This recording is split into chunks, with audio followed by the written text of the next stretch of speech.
Hey guys, how's it going? KRIPP'S here. Today I want to give you guys an overview of one of my two PoE builds this league. I wanted to do that because while I have been streaming like 12 consecutive days all day, lots of PoE, a little bit of Battlegrounds throughout that, it is time for new Battlegrounds patch and content, and I wanted to give you guys the full-on wrap-up, give you guys the video, explain the builds actually, because they're pretty cool, and because while I am not at my freshest state of mind, streaming so much lately, thank you guys for coming by and watching, by the way, I am in my freshest sense that I just played these things, so it's fresh in that sense, and I want to give you guys some pretty cool stuff. So let's get into it here. So the first character that I started with is an Ice Crash Elementalist. So why would we do that? Well, it's pretty simple. Ice Crash does a lot of damage. It converts your physical damage to cold damage, and the skill that does the conversion prioritizes the conversion, which means that because we're using Story of the Vol, 50% of physical damage from hits with this weapon converted to a random element, that doesn't actually do anything as long as we use Ice Crash, because Ice Crash takes it all into cold and there's nothing left for gear or passives to get in the way. The idea is pretty simple. Ice Crash has been something that an Elementalist has done before, but not quite in this way. Ice Crash just has a lot of base damage, but there is a redesigned unique that I wanted to build around. It is Heat Shiver, and you gain 1% of cold damage as extra fire damage per 1% chill effect on enemy. The maximum chill baseline is 30%, and 100% of cold damage as extra fire damage against frozen enemies. So basically, if we freeze something, we're going to take all of our cold damage and get an extra 130%, effectively doing 230% of normal damage. And an Ice Crash is already a lot of normal damage. And all this damage is base damage, so we can get some really big ignites. And with melee ignites, we have Diet and Dawn and all that. But the real tricky thing is actually doing enough damage. Story of the Vol is really the only weapon you can use for this build. It comes off of Alva. This is a temple drop. It comes from the Crucible of Flame, which is the room that is a level 3 fire temple. If you get a level 3 fire temple, you can open the chest, and it is, in my experience, and those that talked about it with me, about a 1 in 3 drop chance. This league I opened up with this character playing Wave of Conviction Ignite Elementalist, a pretty butchered version of the build because I thought it might take too many respec orbs to play an optimized version of a Wave of Conviction Elementalist. So I played something that didn't require too many respec points to go into this, but it still was like level 94 for the respec. I did, however, find, I believe, 3 of these swords total, so they are indeed not particularly rare. I found, I think, 4 Heat Shivers so far, so those are not particularly rare. 2 Diet and Dawns so far, these are a little bit rare, and 2 Pain Seekers. So Pain Seeker also has inflict non-damaging ailments as though dealing 192% more damage. Effectively, you pretend you do triple damage when you want to chill, freeze, and shock. And this weapon has a very similar modifier. Hits with this weapon freeze as though dealing up to 200% again. So it's effectively it's times 3 and then times 3 again for freeze, for shock, and with this weapon you do 60% up to 65%, or 75, well, I guess I don't have a very good roll of this one, more ignite damage. Okay, so that's the idea. The tricky part comes, the freeze is all or nothing. If you do not freeze the target, you do not get that 100% bonus, and your damage is, well, it's not bad, but it's not that good. This is the rough path of building, and I wanted to just go over some of the issues before I get into gameplay so you guys know exactly what we're talking about. So it is not a 25 million DPS build. Don't be fooled by the big number in front of you. It is with everything considered. This is with my current gear, 6.4 million DPS. That is if we have all the debuffs and we have a powerful ignite and we have all our buffs and our Atziri flask and the target is exposed with Wave of Conviction and he's on Burning Ground. Yeah. All that tends to not happen all that often. Let's call it 4 to 5. There is an issue though, and this league has had quite a number of them, and this build has certainly been affected by a lot of them. So here I want to kind of draw your attention to the freeze duration. So with freeze duration, basically the calculations of path of building, it says for freeze, again this is with my current gear, for freeze to apply for the minimum duration of 0.3 seconds. If it's less than that, it does not get frozen. The target must have no more than 21 million ailment threshold. Now strong monsters, even regular map bosses, have an ailment threshold that is lower than their total health to actually have some chance of interacting with ailments, and that is a reasonable thing. It is really important that we get this to work because we are elementalists. We also have Shaper of Flames, so it's not just that we're getting 130% of our cold to fire. It's if we don't get that, we also lose the 25% more damage with ignites you inflict, for which the highest damage type is fire. If the target is not frozen, we don't get the bonus, the highest damage type is not fire, and we get completely wrecked on DPS. But all our hits shock. 50 shock is actually not an exaggeration. I've hit 50 shock on almost everything. And to just give you guys the main issue here with the ailment stuff. So if we look at Shaper, okay, Shaper is a pretty big boss. Like this is 85 Shaper, by the way. This is the big boy Shaper. Ailment threshold is 7 million, which means that, okay, Shaper has a minimum action speed, so he won't stand in place when he's frozen. But this build, with my current gear, can freeze Shaper. Though it won't like freeze him to stand still. It will still be frozen for the purpose of activating the heat shiver bonus damage. Now, this ailment threshold, for whatever reason, is not afforded to other monsters in the game. For example, if we look at a notable harvest minion, the Primal Crushclaw, its ailment threshold is 180,000, but in practice, you will not freeze it at 180,000. The current version of the game with the arch nemesis monsters with stacking resistance and stacking buffs, it gets to a point where you are not coming even close to freezing rares. Forget essence rares, and it can get a little bit dicey, even though this build going in I thought would just freeze everything, including the hardest bosses in the game. Let's just put a map here. This is an easy map because actually one of the weaknesses of the build is that it doesn't interact with map mods very well. Like it's working, but it's barely working because if you run into monsters with particularly high resist, you might not freeze them, so you don't get your big damage, right? In terms of the build itself, the really interesting thing is that we actually go all the way to Duelist to get Versatile Combatant.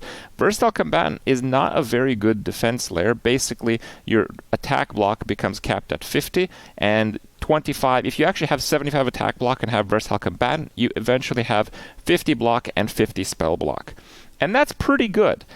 It's pretty good in this build because you have to do all this weird stuff. The only way we can actually balance survivability and damage is if we go to Duelist and get Versatile Combatant and use a shield with 40 base block. Now that can be quite a bit, but this is a pretty unique build and I wanted to showcase it for you guys. So we're going to put up Blood Rage. We're going to get our Infernal Cry, and we are just going to Ice Crash and move to the next pack because we have Ignite Proliferation here. So, there we go. Sorry, I haven't played this build in a couple days because we're going to have another video after that. And it's pretty good. See? It freezes. Well, okay, we got proximity shields in this one, but you get the idea. It's a big AoE. It freezes. It does pretty good damage. If something does survive the initial hit, you can follow it up because the next hit will actually get the damage bonus because they're frozen. But everything in like normal map situations, see? Frozen. This is a T16 map. And he's gone. So the build is pretty sound. I bet if you play this build in Trade League and deck it out, it would actually be pretty ridiculous. But for a solo self-found project, it was perhaps a little bit overly ambitious, though the math seemed to check out. In practice, the whole mess with Arch Nemesis mobs and their crazy hit points disproportionately affected this build. Now, there are some pretty cool things. You'll see here that if I run around, everything around me is being frozen. Look at that. I'm not even attacking, and everything around me is actually dying. So how does that work? How is it that in a T16 map, okay, there's not that many mobs here, so it's actually not going to work. It works best when there's a number of mobs, and particularly not the flaming skeletons, which are completely overtuned in the last, pass there. But the idea is that this build does actually have some defenses that are not very obvious. And see, I didn't even attack that. That is coming from the form of counterattacks. And the counterattacks is Reckoning, Vengeance, Life on Hit, and added cold damage. The added cold damage triggers the weapon's always. Hits with this weapon always ignite, freeze, and shock. So we are hitting big ignites, not quite ice crash ignites, but big ignites to kill most monsters, and we're typically only getting hit once. So with ice crash, it's a slow attack, it's a big wind-up attack, and the counter-attack tech really pushed this build. I actually leveled with this build very quickly, though it is still a bit of a melee playstyle. It's hard to call that melee, but still, it is still the melee playstyle. So for some people, that's an advantage. For other people, that is a disadvantage. Overall, it was quite a blast to play this, and I do think this build has some serious potential in the future. It's very unique heavy. It is a bit of a drawback for me because gear progression kind of capped out after I got the required uniques. Heat Shiver, Story of the Vault, and Pain Seeker. Diet of Dawn helps quite a bit, but you can actually use a number of belts for extra damage. There isn't that much pressure from resists, but you do want to keep up damage. My jewelry is actually not particularly good. Any form of added damage contributes a significant amount, particularly added cold damage, to a point where it gets really crazy. And even though this POB looks like it has really crazy numbers, and yes, you saw it's still freezing T16 bosses, not all of them, and the rares have so much more health than some of the bosses you will encounter right now, and we don't know how that will be different, or if it will at all be different in the future in Path of Exile.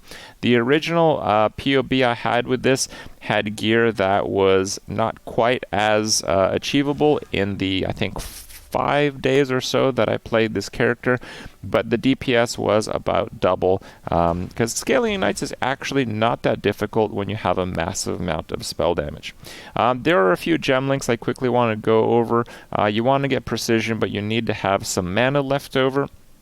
So the way that you perform a perfect rotation is, so you can start with a Wave of Conviction. The Wave of Conviction is linked with Hex Touch and Elemental Weakness. You want to use Elemental Weakness because you want to lower the cold resist as well, so you can have an easier time freezing, or it's the only way you're going to freeze some targets.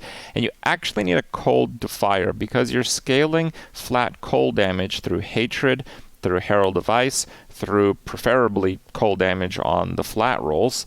Like this one, this flat roll, the June flat roll, it actually applies to both spells and attacks, by the way. So you do need a Cold of Fire, otherwise your primary source of damage with Wave of Conviction is not going to be fire for the exposure.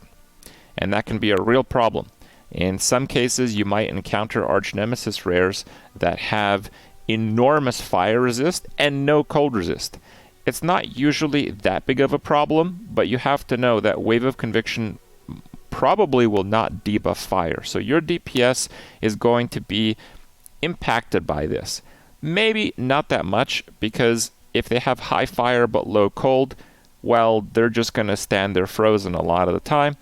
And you are getting the frozen benefit a lot of the time in those cases. But if we're talking about like God-touched crazy as hell, and it has fire but low cold, that's when things really kind of go to shit. And even though the mapping capabilities of this character have actually really exceeded my expectations, the bossing capabilities and, more importantly, the fat essence monster capabilities have actually fallen a little bit short of my expectations. Though it was still a fun character and one I would sincerely recommend you guys try if you're interested. So the rotation goes like this. You can open up with a wave, but I like to open up with an ice crash. And the reason I like to open up with an ice crash is even against most bosses, you typically don't need elemental weakness to freeze them, and the ice crash itself, freezing, offers a large defensive bonus. So usually what I like to do, I open up with an ice crash, then I do a wave, then I do another ice crash. The second ice crash will hopefully hit the target while it's still frozen, giving you the bonus from Heat Shiver, giving you the bonus from Shaper of Flames, I believe it's called. Nailed it. And you're doing a really fat ignite, and then you're going to use Flame Surge, and Flame Surge takes the max ignite damage and puts a burning ground of a quarter of that. So it is a sizable DPS increase. It accounts for 20% of your DPS if you're doing it correctly. And yeah, you want to Infernal Cry, but Infernal Cry is instant because we have the instant War Cry through the Call to Arms to apply the Covered in Ash debuff.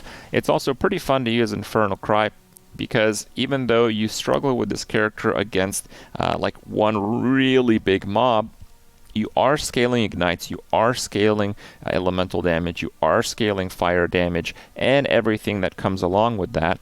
If it is one giga-juiced mob, but it's surrounded by monsters you can easily kill, you can significantly take advantage of the explosion effect, which is 8% of the mob's life, but that is all of the monsters around it. So densely packed maps don't put too much of a speed bump for this character.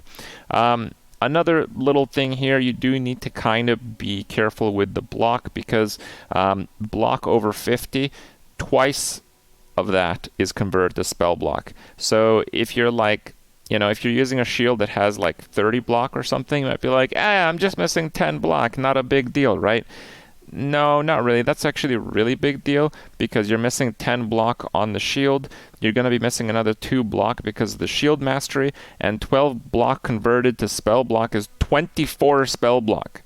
That's half of your spell block, and that difference is only 10 block on the shield. So the details are pretty important in this build, but if you get them down, it's a lot of fun, and I had quite a lot of fun playing it. So hope you guys enjoyed my demo, and we'll see you guys next time. The next build guide is going to be on the minion build that I rerolled after this one, and you guys can expect that tomorrow around the same time.